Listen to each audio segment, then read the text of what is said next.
Okay, so now we're going to mix some greens because the next step is going to be to mark in our stems for our flowers, our stems and our leaves. So I like to have 3 different tones of green. So what we're going to do is we're going to, and I cleared away a little space where I had a lot of blue, but I don't have to be fussy with this because blue and green, they play happy together, so it doesn't matter. So you can just take some of your green and put it right into your area that has the blue on it. It's not going to matter. Then I grab some brown and I mix it around and I just see what it looks like. I'm trying to get like a nice dark shade of green, and that's exactly what I have here. So that is awesome. So now I have my 3 tones of green, and we can carry on and make our stems and our leaves. Now I'm going to show you a brush stroke technique when we're doing the leaves. So as I mentioned in my introductory video, as we go along, I'm going to show you some little tricks of the trade. So you're going to use your round brush. You're going to get it damp. Again, I haven't even cleaned my water. I've got a lot of blue in my water. I'm not worried about that right now. Once we've done the green bits, we'll break and I will clean my water. So what we're going to do, one of the things, as you have discovered already with my painting technique, is I like to load the brush with more than one color at one time. So you can actually get all 3 colors on. Now, we're probably going to have to make our marks more than once, but that's okay. So I've loaded with the dark, then I've gone in and loaded on the right side of my brush with the medium tone green, and I'm going to flip my brush, and on the left side of my brush I'm going to have my light green. So in my painting I want the light source coming this way, so the light side of my stems is going to be this way. So you can't make a mistake on this either, so don't worry. We're just going to make a line down. So my first flower is coming in right about here. So we're just going to put the brush onto the canvas, and then I flip the brush around and pull it back up. This is basically what I call a sketch line of my stem. We're going to go back over it again, but I'm going to carry on and do the same for the rest of them. So dark green first, put some light green on the right, medium tone green on the right and lighter tone on the left. You've got all 3 on your brush. Put it down on the canvas where the light side is on the left, or your light source, which in this case is the left. So then I have another little stem.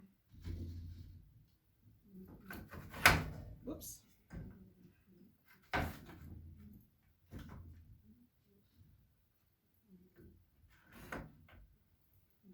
So you get to watch me work all this out. I have paint all over me, but that's okay. We have a stem coming kind of on an angle up here.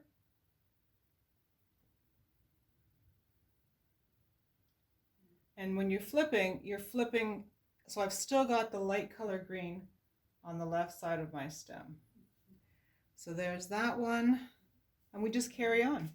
We load with our dark green, put the medium tone on the right, the lighter tone on the left, and now we'll do the next one. It's kind of angled a little bit to the left. We've got to make sure we keep our space where our cow is going to be. So we got to pay attention to that and just kind of come down. There. Okay, so you get the hang of that. We're just going to carry on. We're not worried right now about the final, what it looks like, the final product, because we're going to go over them one more time. So then we have one more. Oh, we got one here. Let's put this one on. And again, your stems might land in a slightly different position than mine, and that's okay. It doesn't matter. So we're going to load our brush again, and then now we've got the last one. So I'm going to put it, I want lots of room for Hamish. I'm going to put it right about here. There. So we have another little flower here, and we have Hamish coming in over here. So just go over all of your stems one more time. You don't have to wait for them to dry. Load your brush in the same way, and then we'll do some leaves. So you're just going to go back over your stem, flipping it, coming up the other way, and you've got some nice color on there.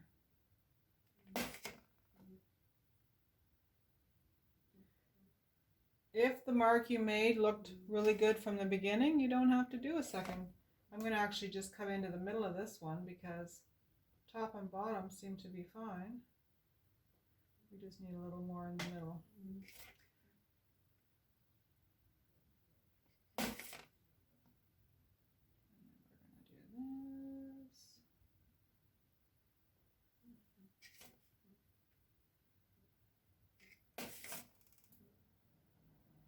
Oops. Mine just got a little thicker there, and that's okay. Nothing in nature is the same. Everything has its own unique shape. So that's the stem. So then the same thing, I'm going to get you to clean your brush just to get all the gooey paint out. And lots of paint is the trick here for both the stems and the leaves. You want lots of paint on your brush. So it's the same idea. I'm going to load my brush the same with my 3 greens. And for this particular part, you may want to have your canvas off of an easel and or flat on the table. But I'm going to flip it. So I'm going to deal with this first leaf. So one of the things that I like to do when I'm painting a leaf is pull the paintbrush towards me. So I'll show you what I mean by that. So it is an action where you put the brush onto the canvas and you pull it towards you and lift at the same time. I've got a lot of paint on here, and you don't want to be shy. So in this case, I want my light part of my leaf at the top. So my light green is positioned that way. So I'm setting the brush down and I'm pushing on it. And then as I move, I let up. And again, if I don't like the way that turned out, I'm going to go back and do it again. Now what I want to do is I want to make it bigger. So I'm going to load my brush again. And I'm going to go back and I'm going to just carry it off a little more. There. So it's the same for the other leaves. You want to just, I'll do it again so that you can see. So you land the brush on the canvas, push it. You're pushing, all the bristles have spread out. And then you're going to slide it towards you and then let up. This takes some practice, so you may want to get, a piece of sketch pad or something where you can actually practice this. I was doing this on ceramics, 35 years ago, so I've done a lot of leaves over my time. This flower has 3 different leaves coming up the top, and that would suggest that there's another flower in behind that we don't see. But we're still going to put those in for some interest. And when I did this painting, I did put the leaves in before I did the sunflower. So I'm going to do that again. It might be a bit of a challenge for you to do it this way. But again, when we're doing the flower, if we need to make some changes, we can do that. Now for that one at the very top, because of the angle of it, I'm going to flip my canvas.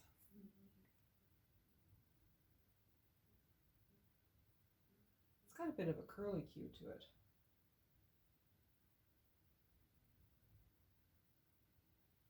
So I can play with that later when I do the flower, and I might shift things around a bit there. So there's a couple down here.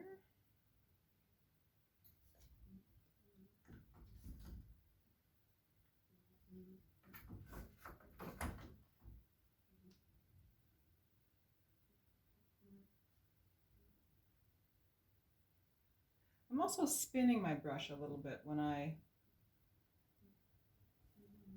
come around the corner of the leaf. I kind of spin it. And that helps a little bit.